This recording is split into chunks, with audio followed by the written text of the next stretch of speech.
vous la parole. Bien. Merci, mon cher Abdallah.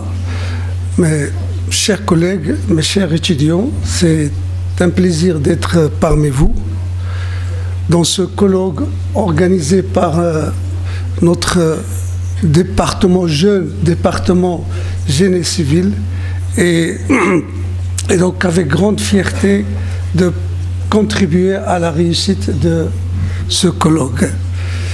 Ma participation va se faire par l'exposé d'un thématique qui va traiter la valorisation des géomatériaux de la région de Fès entre tradition, géologie et ingénierie durable. Mais d'abord, c'est quoi les géomatériaux? Ce sont des substances minérales, naturelles, recherchées, employées par l'industrie pour leurs propriétés physico-chimiques et non comme minerais de métaux pour extraire des métaux, ni des substances énergétiques. Ils sont partout dans notre vie quotidienne. Par exemple, si vous prenez la kaolinite et la calcite, est utilisée comme charge dans la peinture et le papier. Les feldspaths et les argiles sont des produits de base pour la fabrication du carrelage et les sanitaires. Pour vous donner un exemple, les besoins en argile, sable et gravier pour un homme moyen pendant toute sa vie a été estimé à 650 000 kg par la fameuse organisation étatique United States Geological Survey. Mais curieusement, l'omniprésence est incroyablement ignorée par le grand public. Pourtant, les géomatériaux jouent un rôle très important dans beaucoup de secteurs, notamment en génie civil, en construction, en conservation de patrimoine et bien sûr en géologie. D'ailleurs, la ville de Fès, avec son riche patrimoine architectural et ses formations géologiques variées, en calcaire, en marne, en argile, est un terrain propice pour travailler et étudier ces matériaux. C'est dans ce contexte que s'inscrit cette thématique et cet exposé, la thématique de cet exposé.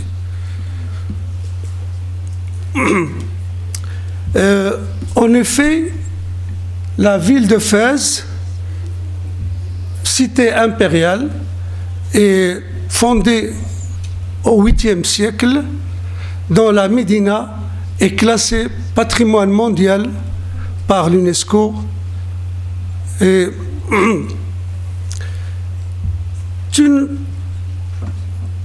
comment dire, il représente un exemple de la ancestrale pour le travail des matériaux nouveaux ou des matériaux surtout locaux pour l'architecture traditionnelle.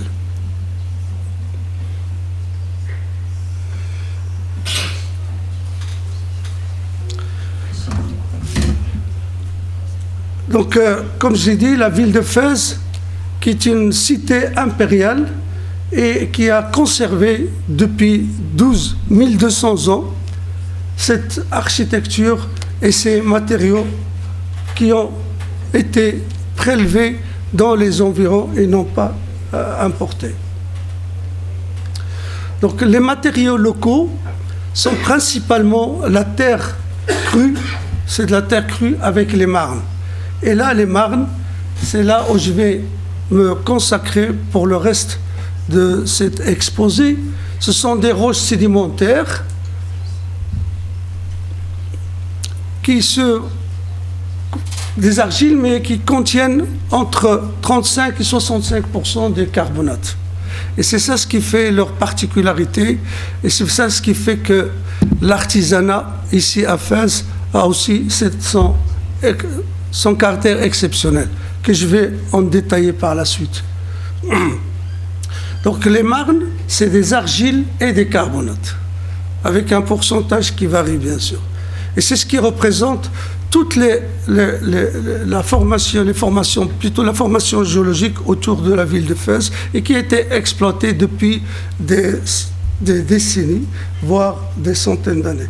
Alors ces éléments sont mis en œuvre selon des techniques ancestrales comme le pisé.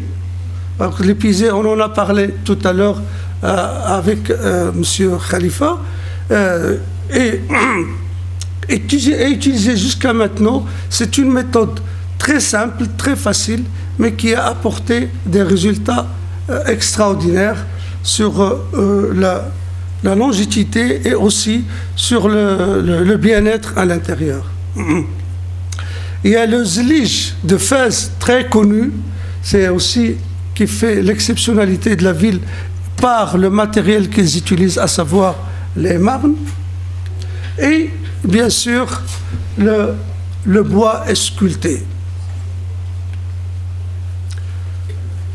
À Fès, les marnes, qui représentent les géomatériaux les plus abondants, sont largement mis à profit dans des projets de restauration des monuments. Donc, les monuments ont besoin d'être restaurés. Et là, je vous présente, vous connaissez très bien ce quartier de la teinterie de cuir, et on voit très bien que la plupart des bassins ont été mis à niveau par justement le matériel local, qui est à savoir les marnes.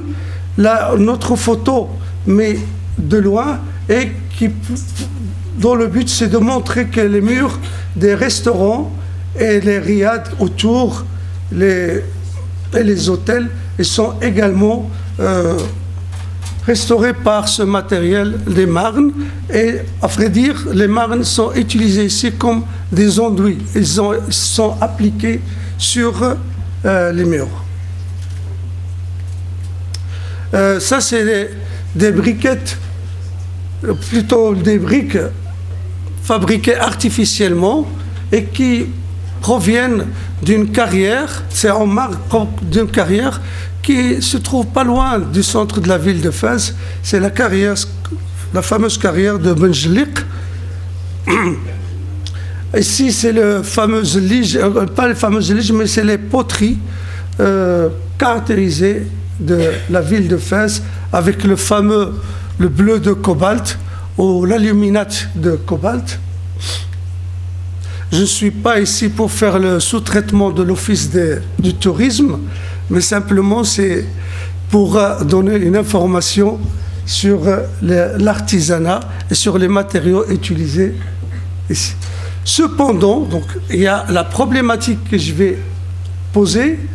La surexploitation des carrières entraîne une dégradation significative des paysages,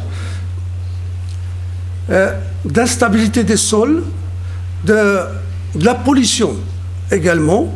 Cette problématique est souvent liée au phénomène de retrait. Alors ce sont autant de défis qu'il est crucial de maîtriser pour concilier entre les besoins et puis la durabilité environnementale. Ces briques, ils ne proviennent pas de la démolition, mais elles sortent directement de l'usine après une cuisson mal maîtrisée. Et le coupable, c'est justement le paramètre, le retrait. C'est un paramètre auquel je vais insister par la suite. Il joue un rôle très important dans la formation des briques de construction. Il y a également la spécificité de ces marnes, qui est le cas aussi pour les argiles. Il y a le phénomène de gonflement et rétrécissement. Et lorsque on est en présence, ou plutôt pendant la période pluvieuse, eh ben, ces marnes vont provoquer des glissements et là on a des niches d'arrachement à cause justement de la route qui passe à côté et qui provoque un poids qui va affaiblir la zone en bas. Évidemment, vous connaissez aussi la fissuration au niveau de toutes les chaussées et même l'autoroute qui amène vers Taza est parcourue par ces fissurations au niveau des routes, justement à cause de ce phénomène de gonflement et rétrécissement des matériaux sur lesquels ont été faits, sans prendre des précautions, bien sûr, de ce phénomène très connu. Ici, c'est une carte des gisements de la région de Fès-Meknès, donc toutes les carrières qu'on en trouve, et je vous rappelle que c'est très très difficile de trouver une carte des gisements d'exploitation des géomatériaux.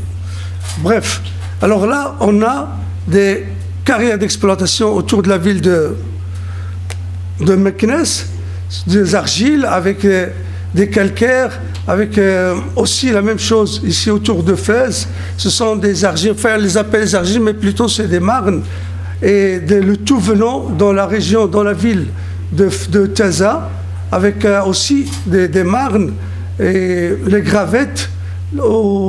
Et là, on constate aussi qu'il y a des exploitations des marbres au sud de Sfro, etc.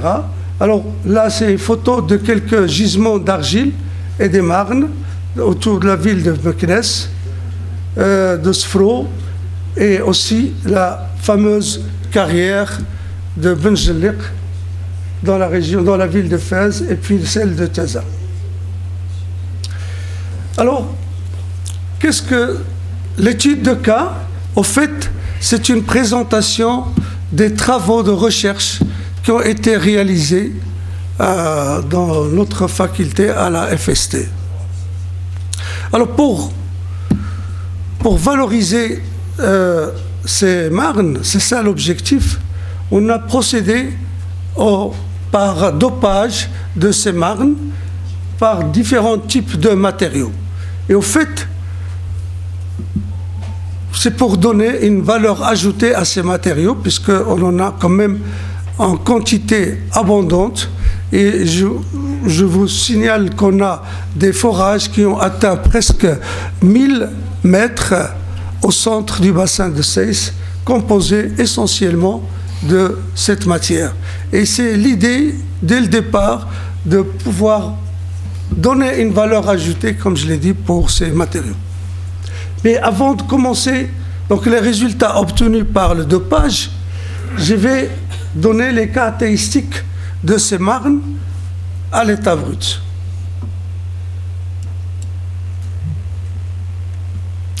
Donc ici, on a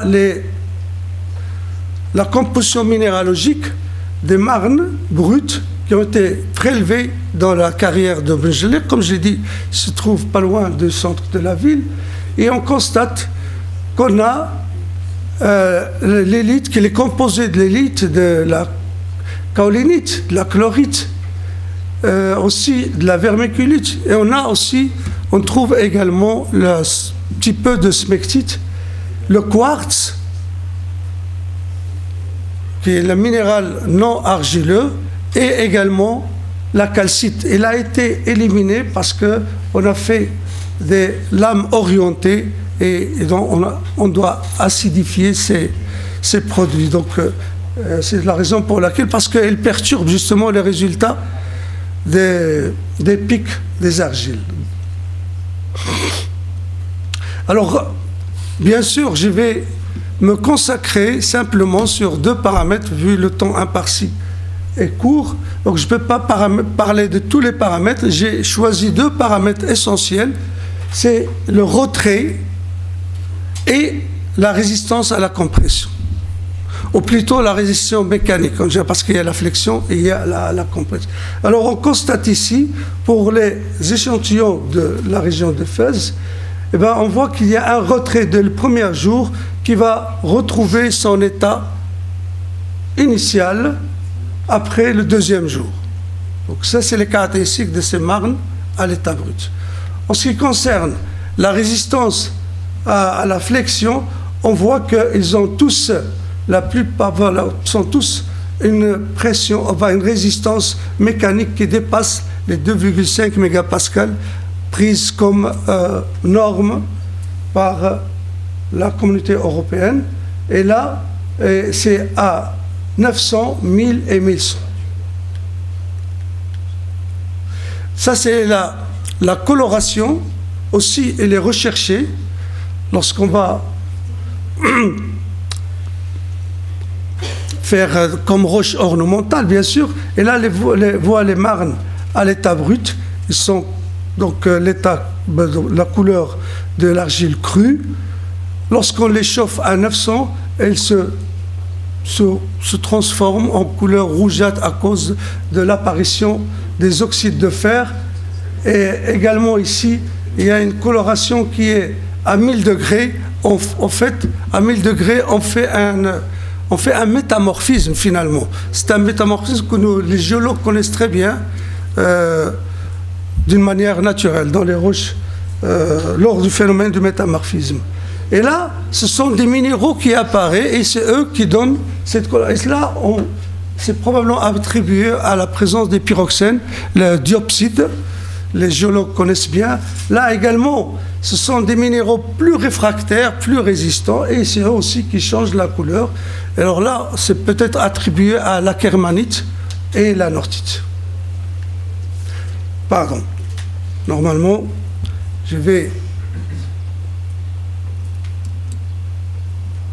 Voilà.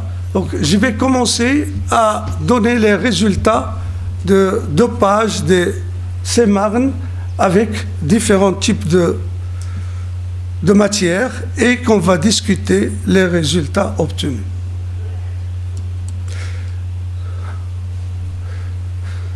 Alors, le protocole d'élaboration du composite, je vais faire pour chaque dopage.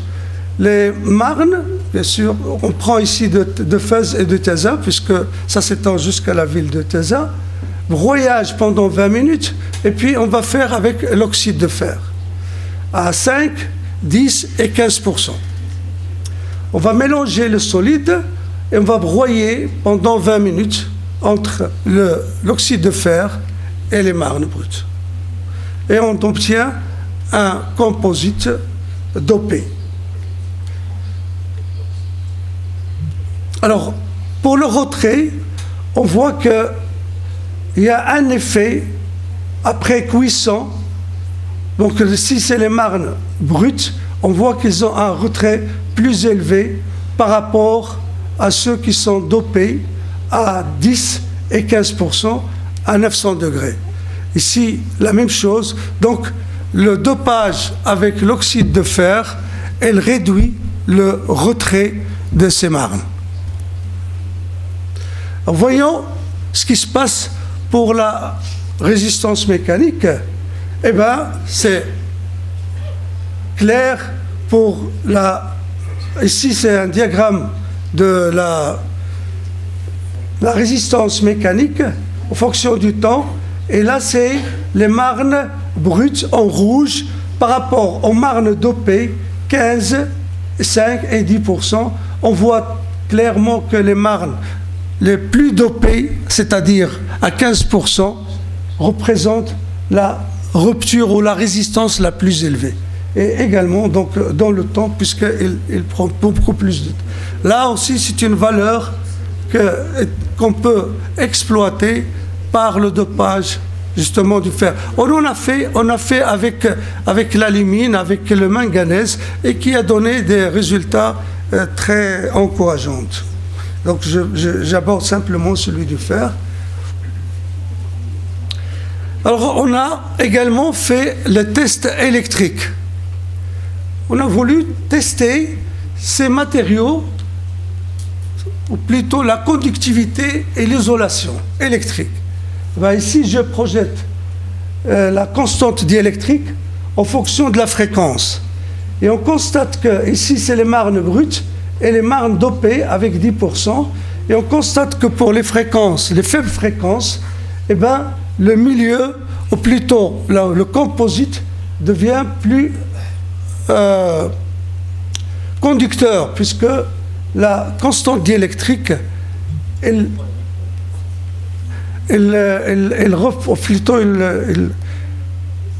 c'est l'inverse de la conductivité, puisque c'est le rapport de la résistivité, de la persistivité. Alors ici, le milieu devient plutôt conducteur en intégrant, en dopant avec l'oxyde de fer. La même chose, c'est cette fois-ci avec la résistance, et on voit très bien que les marnes brutes sont beaucoup plus isolants que celui qui a été dopé. Autrement dit, notre matériel, notre composite dopé avec le fer est devenu ferroélectrique. Donc, c'est un paramètre qui peut être utilisé également dans d'autres industries. Et bien sûr, la coloration avec le fer, ici c'est Fe2O3, qui est un oxyde ferrique, et l'oxyde ferrique, il est connu par sa couleur rouge. Déjà ici, à la température ambiante, on voit que les briques ont une coloration très acceptable, et même ici à 5%, et même après cuisson, 915 et 10% du dopage, ou du dopant. Pardon, j'oublie toujours ça, je dois passer pour parler du dopage avec la pozzolane et le ciment. On va voir pourquoi.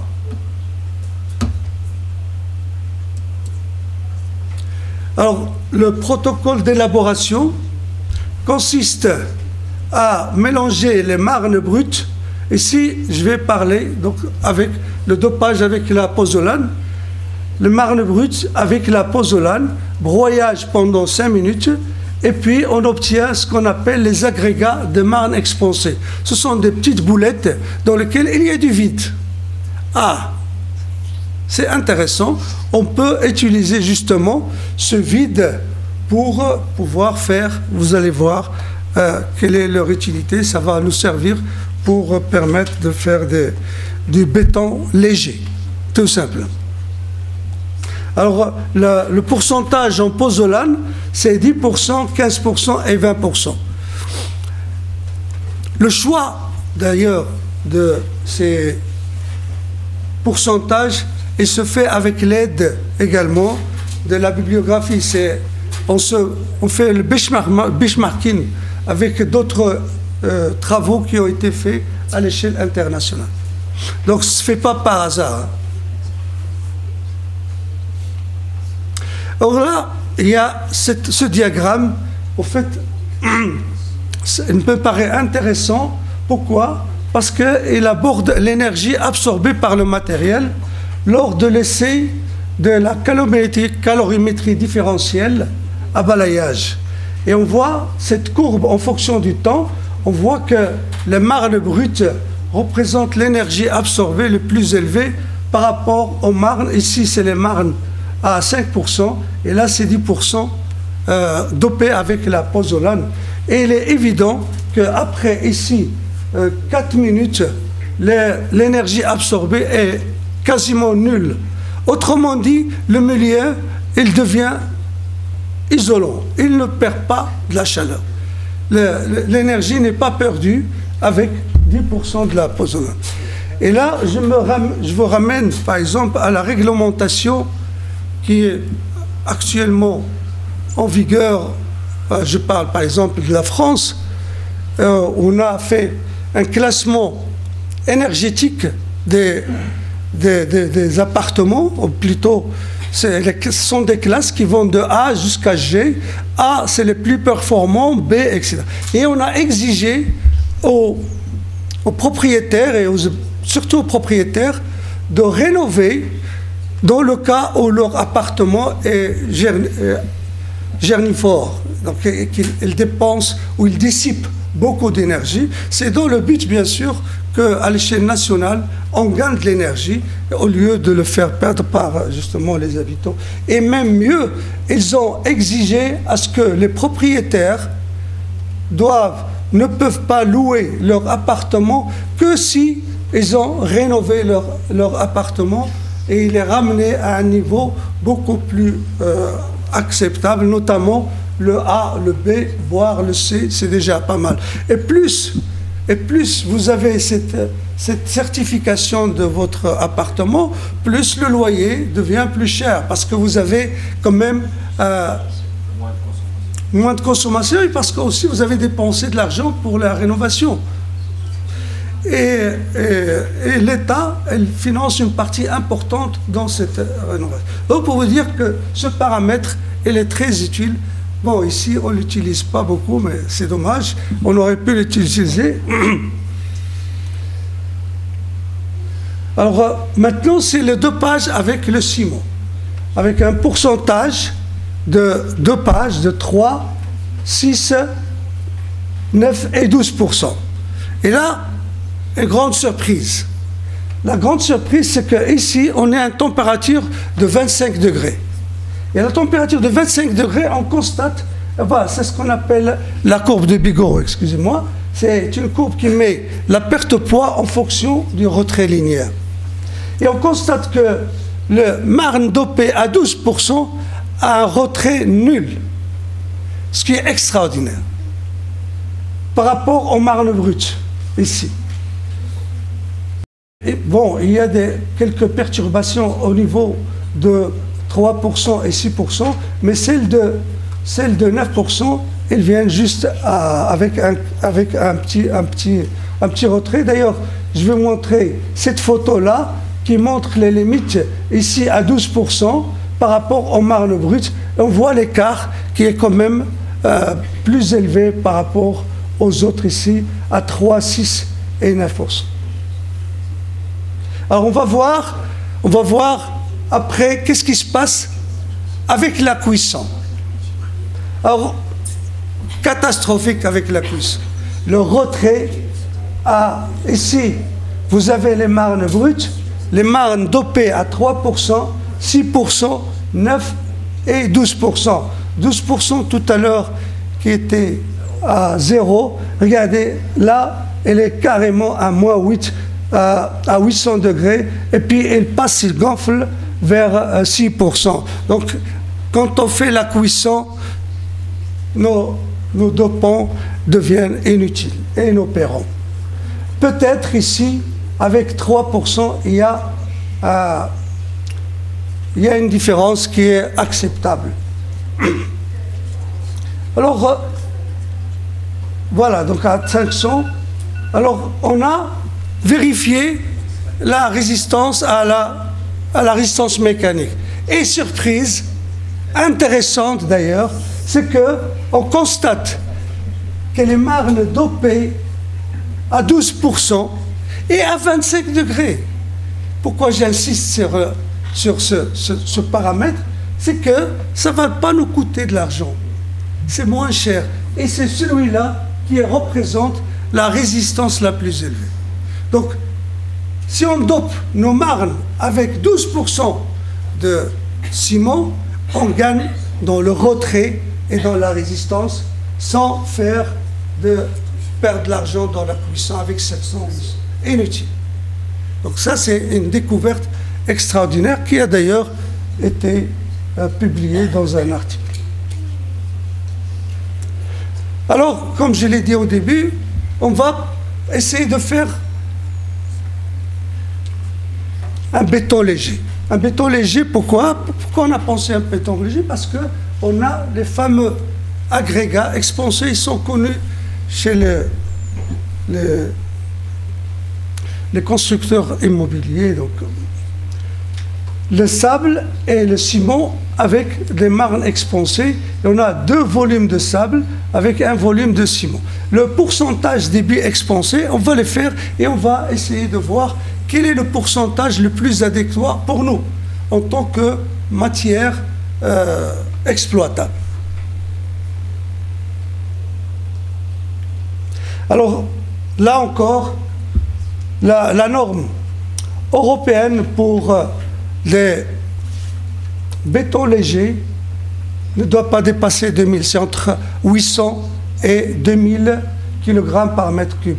Et on constate que déjà avec 5%, donc 5% des agrégats ajoutés jusqu'à 50%, tous les produits composites ils sont dans le domaine des bétons légers, puisqu'ils sont inférieurs à la norme de 2000 kg par mètre cube. Donc l'ensemble des marnes dopées sont conformes et considérées comme un béton léger. Voyons maintenant la résistance mécanique. Eh bien, on constate que les marnes dopées à 20% par les agrégats expansés est le meilleur. Donc ici on voit avec 20%, elle est léger, donc elle est acceptable.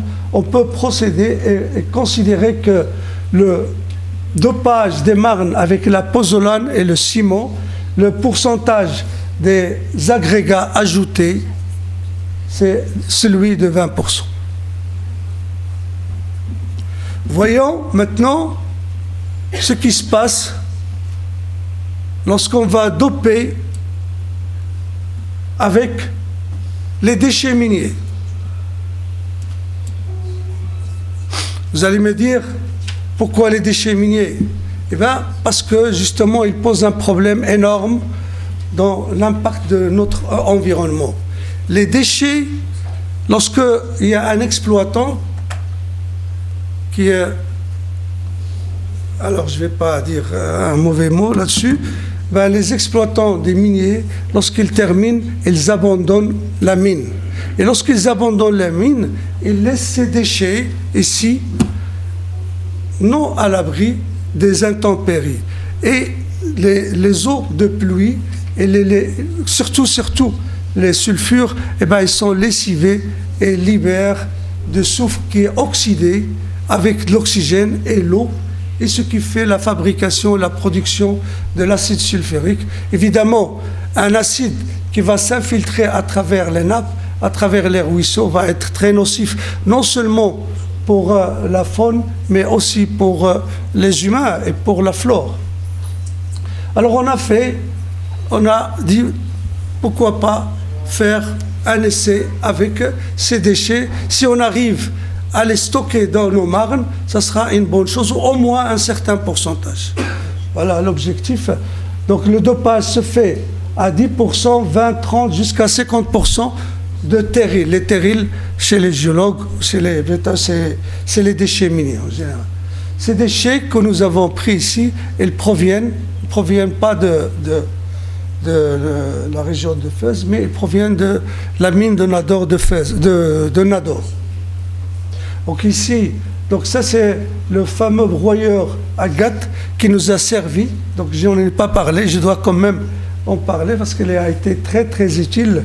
Et on fait un cuisson à 900, 1000 et 1100. C'est très important la cuisson pour les déchets miniers parce qu'on ne peut pas le faire à température ambiante, sinon tous les matériaux qui se trouvent vont être dissipés et alors on n'a pas résolu le problème. Alors obligatoirement là de faire donc de dépenser de l'énergie, ça c'est automatique. Alors on a fait l'étude du retrait donc à 900, 1000 et 1100. Et là ce qui est en noir c'est les marnes brutes. Ce sont toujours les marnes brutes qui nous servent comme repère. Et on constate que à peu près à 1100 où il y a un retrait qui peut être acceptable, notamment celle de 40%, elle est importante, 40% quand même des déchets dans les marnes, c'est à exploiter, pourquoi pas. Là, c'est vraiment très faible comme variation par rapport aux marnes brutes. Alors on va voir ce qui se passe dans la résistance mécanique. Et on va chercher, donc ici, pour les 40%, il a donné quand même une résistance mécanique relativement faible. Alors on pense que 30%, puisque dans les trois températures, ils sont presque équivalents. Donc on peut déjà procéder à un déchet à 30% dans les marnes qui serait acceptable pour les trois températures, 900, 1000 et 1100.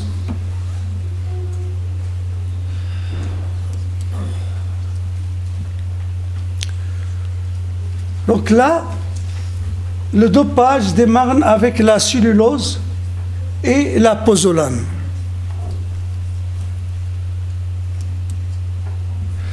Donc le protocole d'élaboration, on a fait un dopage direct à l'état solide, et on fait un pozolane et la cellulose à différents pourcentages. 5%, j'ai mis ça avec deux couleurs différentes pour bien montrer la part de chacun. Oui, 1%, 10% de pozolane avec 2% de la cellulose, 15%, 3, 4. Donc ici, 20% de la cellulose et 4%, 20% de la pozolane et 4%, et à la fin, 25 et 5%. La cellulose, pour vous rappeler, c'est un polymère essentiel, plutôt qui constitue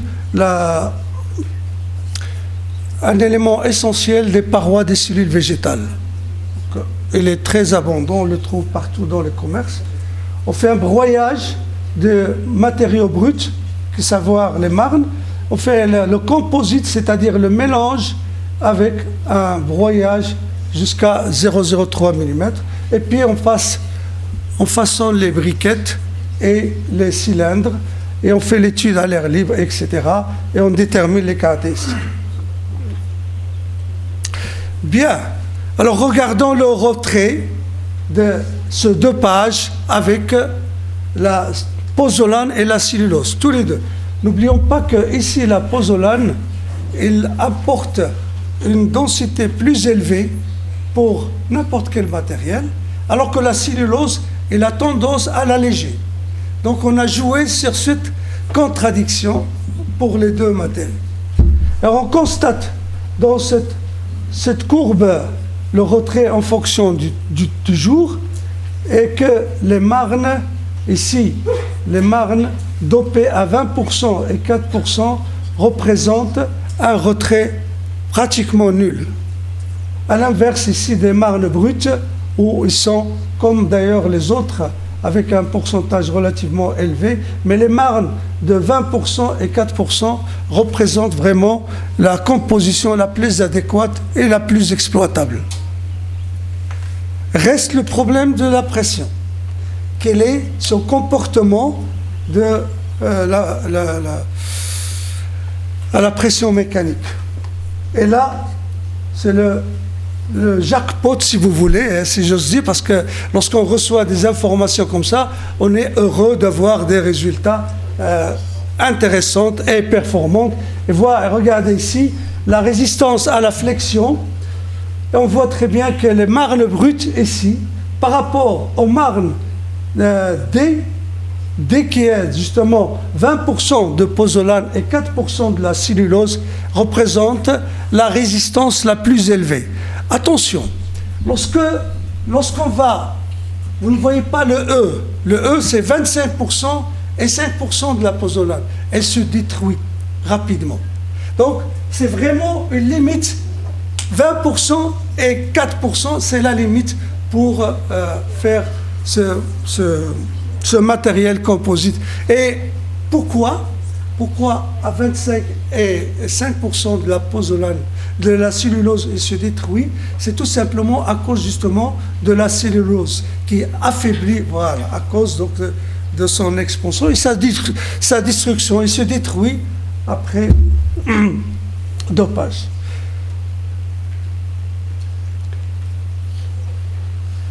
Le test électrique, là encore, c'est un point positif intéressant. Et on constate, ici on a pris par exemple, là, pour la même fréquence, ça c'est la marne la plus dopée à 20% et 4%, et ici on voit la marne brute. Là, notre milieu avec ce dopage devient vraiment un matériel isolant. Il va nous donner de l'information. Sur le plan électrique, hein, cette fois-ci, c'est l'inverse que ce que nous avons fait pour l'oxyde de fer. Ici, le milieu devient isolant et on constate pour la même fréquence, et cela est d'autant plus qu'on ajoute un dopant, à savoir la pozolane et l'acide. Donc le dopant de 20% et 4% est le meilleur et le plus performant, non seulement pour le retrait, mais aussi pour la résistance mécanique et pour l'isolation électrique.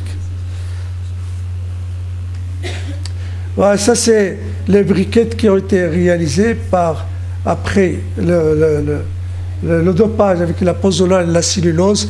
Ils sont presque une homogénéité dans les couleurs à cause des oxydes de fer, et là avec les cylindres.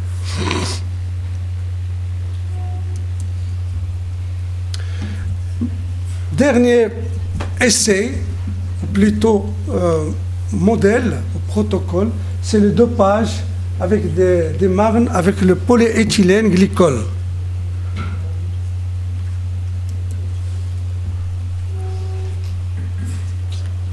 Parce que le protocole pour élaborer ce composite, on a fait le polyéthylène glycol. Ce polyéthylène glycol 6000, c'est un polymère biocompatible, biodégradable et surtout hydrosoluble et peu coûteux. Il est utilisé dans l'industrie cosmétique, dans la pharmacie, et même on le trouve dans certains aliments transformés. Donc, surtout pourquoi on a fait le choix, justement parce qu'il ne coûte pas cher. Et c'est ça nos objectifs. On ne doit pas faire valoriser d'un côté et se faire, comment on dit, accès à...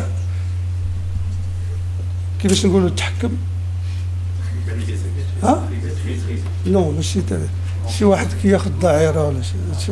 donc on va avoir un côté positif et un côté pénalisé. Voilà. C'est être pénalisé justement par le coût cher, ce qui n'est pas le cas, parce qu'on a plusieurs, M. Khalifi, on en a parlé de certains polymères très intéressants, mais parce que ça, on a trouvé les meilleurs. Et là, le 6000, il correspond à sa masse molaire. Alors, on a fait 6 grammes de marne brute. Là aussi, on a travaillé en parallèle, ou plutôt en collaboration, par benchmarking sur les travaux de recherche qui sont réalisés à l'échelle internationale. Donc 6 dans 100 mg, cela représente 6%, avec un PEG 6000, 0,1, 0,2 jusqu'à 0,6%. Agitation pendant 6 heures dans 100 ml, c'est ce qu'on appelle la voie humide, parce qu'on a fait 3 procédés. Hein. J'ai pris celle-là, celle par malaxage humide, donc 6 heures dans 100 mm, séchage et broyage pendant 20 minutes, et enfin on récupère le matériau composite dans lequel on va faire des... Donc ça je vais pas... C'est pour montrer l'effet de ces polymères dans les nanofeuillets des argiles. Alors on observe le retrait et on constate, ici c'est les marnes brutes, par rapport aux marnes dopées, ils ont acquis leur stabilité concernant le retrait dès le 2 ou 3e jour. Vous voyez, ils ont déjà acquis une stabilité. À l'inverse des marnes brutes, eh ben, cette stabilité n'a été atteinte que jusqu'au 6 ou 7e jour. Ce qui est donc relativement intéressant par le dopage. Et évidemment, il y a quand même un retrait qui manifeste un gonflement de ces matériaux avec ce polymère. Pour ici la résistance mécanique, eh ben, on constate que ici c'est la courbe, donc la courbe caractéristique de l'élasticité du matériel, et là c'est la zone plastique. Et là, ici c'est la marne brute. On constate qu'il y a quand même ici. Et là on a fait 3 essais, et le vert c'est la moyenne. Et on atteint à peu près 3,4 mégapascales. On va les comparer par rapport aux marnes dopées à ici, les marnes dopées avec 0,3, et là la résistance avec la moyenne, elle atteint 5%, déjà plus élevée que celle des marnes dopées, avec la zone plastique qui est mal, on ne parle pas vraiment, mais c'est plutôt une perturbation qui est due au polymère à l'intérieur des feuillets, des argiles. Là, plus encore, avec 0,4%, regardez, on obtient une résistance mécanique relativement acceptable qui atteint déjà 6,6 mégapascales, et même un déplacement qui est largement plus élevé que les travaux ou les essais précédents. On peut dire que les marnes dopées avec les polymères éthylglycol développent une résistance mécanique acceptable. Voilà, ça c'est les types de compression, de rupture des éprouvettes par compression.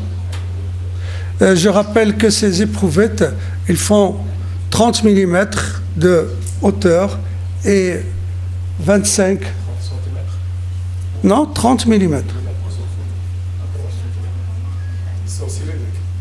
C'est des petits cylindres, oui.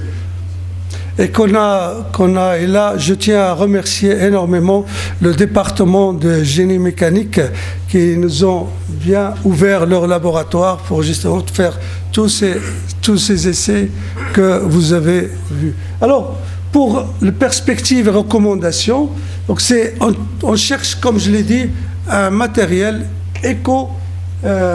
géomatériel, c'est-à-dire qu'il respecte bien sûr l'environnement et la durabilité des matériaux, avec une valorisation. Ben, nous avons obtenu, je vais vous donner une petite synthèse, nous avons obtenu un matériau à retrait quasi nul, aussi bien à l'air libre qu'après cuisson à haute température.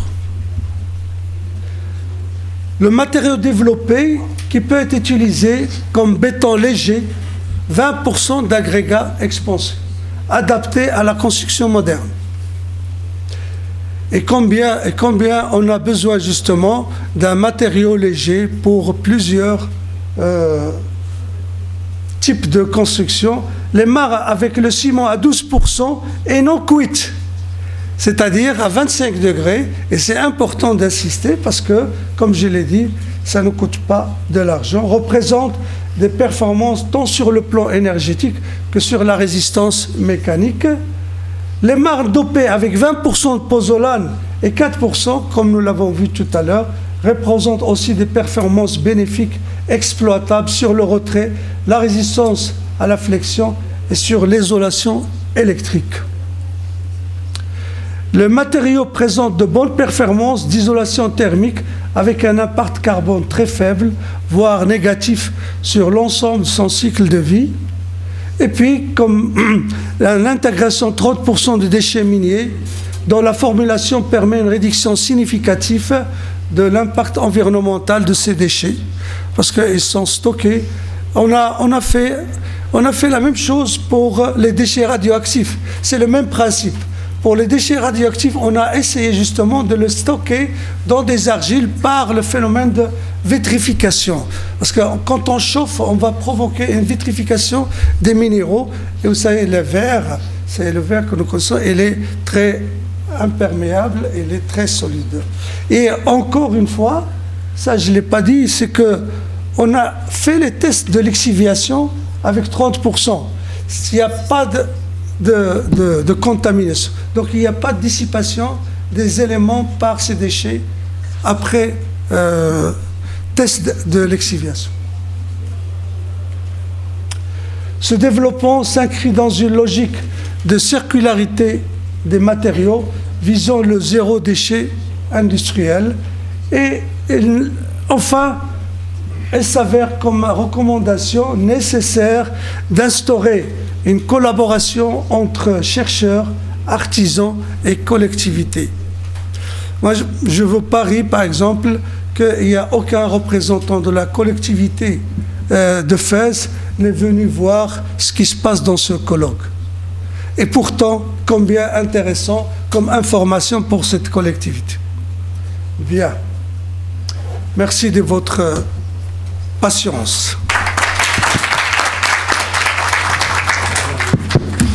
Merci, professeur Jebran, pour votre exposé et pour toutes ces informations qui sont fort intéressantes, que ce soit pour le public ici présent et pour, comme vous l'avez si bien dit, pour les collectivités locales. C'est Raouf Jebran, qui était toujours donc pionnier dans son département. Il était parmi les fondateurs du département au départ des sciences de la Terre. Et par la suite, à cause de la forte demande sur le département, sur les nouvelles disciplines, à savoir tout ce qui est qualité de l'eau, qualité des sols, donc le département a migré vers une nouvelle dénomination. Bon, c'était normalement géo-environnement, mais bon, à cause de quelques petits soucis administratifs, ça a été donc le département d'environnement. Il est maintenant donc pionnier aussi sur l'élaboration ou l'instauration de ce département de génie civil. Raouf a beaucoup aidé le département et surtout les étudiants de notre département. Il a encadré beaucoup de thèses, que ce soit dans sa discipline de base qui est la pétrographie, métallogénie, que sur donc il a mis toutes ses connaissances sur cet axe nouvel qui sont donc les géomatériaux, parce qu'il a vu qu'il y avait une opportunité très importante justement au niveau de la ville de Fès avec ce gisement. Moi je dis le gisement des marnes de la ville de Fès, car il y a un volume énorme, que ce soit donc on parle de volume mais aussi de qualité, et on voit très bien en fait toute l'utilisation de cette matière dans l'artisanat de Fès, et cela montre au fait que ce matériau, de point de vue, on parle de quantité et de qualité, n'a eu aucun égal dans notre royaume. Donc cette voie de valorisation de ces géomatériaux est fort intéressante, parce qu'il y a énormément d'étudiants qui ont soutenu leur thèse et beaucoup de publications dans ce sens. Et moi je trouve que c'est là on parle d'intelligence artificielle, il y a énormément de données expérimentales qui ont été réalisées dans ce sens. Donc je pense qu'il y a des opportunités dans ce sens justement pour valoriser le matériau local, à savoir donc les argiles et les marnes, surtout les marnes de Fès. C'est Raouf, merci beaucoup pour votre intervention, et donc je lance le débat. Merci. Éventuellement il y a des questionnements. Merci beaucoup, Raouf. D'abord, il faut savoir que tout le monde le sache. Raouf, c'est un monument ici. Ce n'est pas une personne normale. Qu'on a dit, quelqu'un qui a beaucoup travaillé dans ce domaine-là. Mais personne, en fait, ne sait ce qu'elle fait exactement. C'est ça, enfin, sauf Sahabo, parce qu'on aura. Donc, c'est une personne dans laquelle j'ai beaucoup d'estime. Dont on était, je ne le dis pas à tout le monde. Moi aussi. Il a montré sa volonté lui-même pour le développement du département génie civil.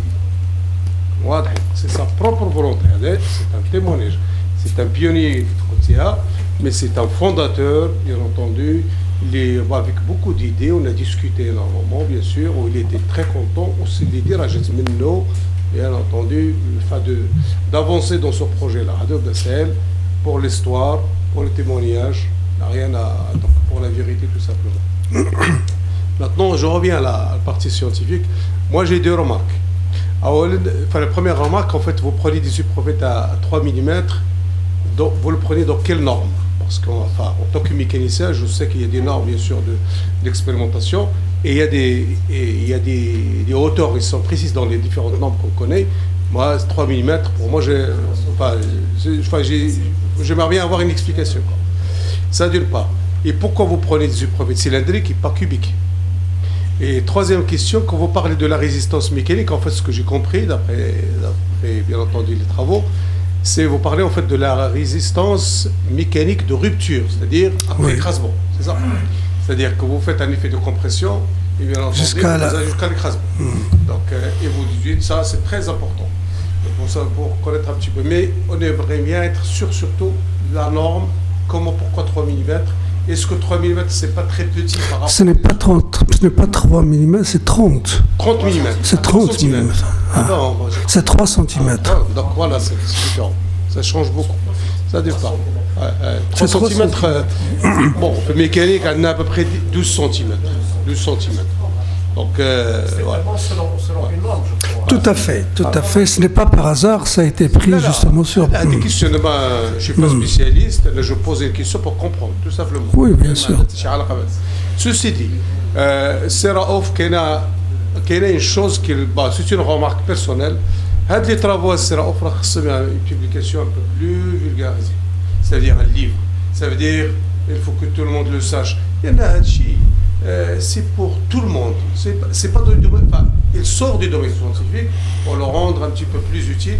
Il doit être breveté et bien entendu, est-ce que tout le monde le sache, surtout les sociétés qui vont travailler dans le futur, dans ce domaine-là, c'est très intéressant de leur donner parce que c'est beaucoup de choses et ce sont des choses compréhensibles et d'ingénieurs pour la pratique de demain.